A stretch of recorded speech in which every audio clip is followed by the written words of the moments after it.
যেখানে বাঘের ভয় সেখানেই রাত হয়, এমন প্রবাদ যেন তাসকিনের সঙ্গে মিলে গেল আবারও। পেসার আর ইনজুরির সঙ্গে সখ্যতা মোটেও নতুন কিছু নয় বিশ্ব ক্রিকেটে।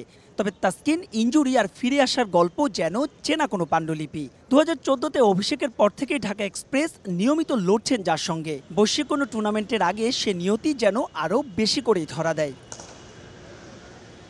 জিম্বাবুয়ের বিপক্ষে পঞ্চম ম্যাচের আগে ওয়ার্ম আপে অস্বস্তি। প্রথমে মনে হয়েছিল হয়তো জটিল কিছুই নয়, কিন্তু পরে যা জানা গেল তাতে শঙ্কার ঈশান কোণে মেঘ জমবে যে কোনো টাইগার ভক্তের। হয়তো এই সাইড স্ট্রেন অর্থাৎ মাংসপেশির চোটই কাল হয়ে দাঁড়াবে। টাইগার পেস আক্রমণের নেতাকে নিয়ে কোনো ঝুঁকি নেয়নি বিসিবি। প্রত্যাশিতভাবেই তাকে রাখা হয়নি শেষ ম্যাচে। এমআরআই, এক্সরে সহ করা হয়েছে বেশ কিছু পরীক্ষা, যার ফলাফলের ওপরই জানা যাবে পরবর্তী সিদ্ধান্ত। এই ইনজুরির কারণে তাসকিন মিস করেছিলেন 2019 বিশ্বকাপ। গেল ওয়ানডে বিশ্বকাপেও কাঁধের চোট ভুগিয়েছিল ঢাকা এক্সপ্রেসকে, ভোগাচ্ছিল সাম্প্রতিক সময়েও। বিশ্বকাপ শেষে 2.5 মাসের মতো বিশ্রাম নিয়েছেন, করেছেন পুনর্বাসনও, যে কারণে তার খেলা হয়নি নিউজিল্যান্ডের বিপক্ষে হোম অ্যান্ড অ্যাওয়ে সিরিজও।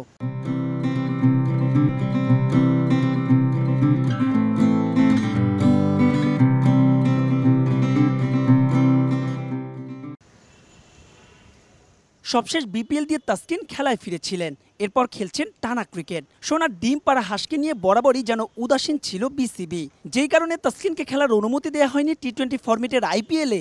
সেই একই সময় তিনি খেলেছেন ওয়ানডে ফরম্যাটের ডিপিএল। ভাবা যায়, ঘরের মাঠে শ্রীলঙ্কার বিপক্ষে সিরিজের পর জিম্বাবুয়ের বিপক্ষে প্রথম 4টি ম্যাচে সবগুলোই খেলেছেন টাইগার স্পিড স্টার, নিয়েছেন 8 উইকেট। ফলে যে শঙ্কা ছিল তাই যেন ধরা দিল বাস্তবে। তবে শেষ পর্যন্ত তাসকিনের জন্য অপেক্ষা করবে টাইগার ম্যানেজমেন্ট। জানা গেছে এমন ইনজুরি থেকে পুরোপুরি সেরে উঠতে সময় লাগে সপ্তাহ 2-এর মতো। সেক্ষেত্রে হয়তো তাকে নিয়ে বিশ্বকাপের বিমান ধরবে দল। তবে শেষ পর্যন্ত যদি আবারও দুর্ভাগ্য সঙ্গী হয় তাসকিনের, তাহলে বিশ্বকাপের পরিকল্পনাতেও আসতে পারে পরিবর্তন। বহরে যোগ হতে পারেন তানজিম সাকিব, কপাল পড়তে পারে তানভীরের। পেসার ব্যাকআপ হিসেবে শোনা যাচ্ছে হাসান মাহমুদের নামও। মাহবুব রিমন, সময় সংবাদ, ঢাকা।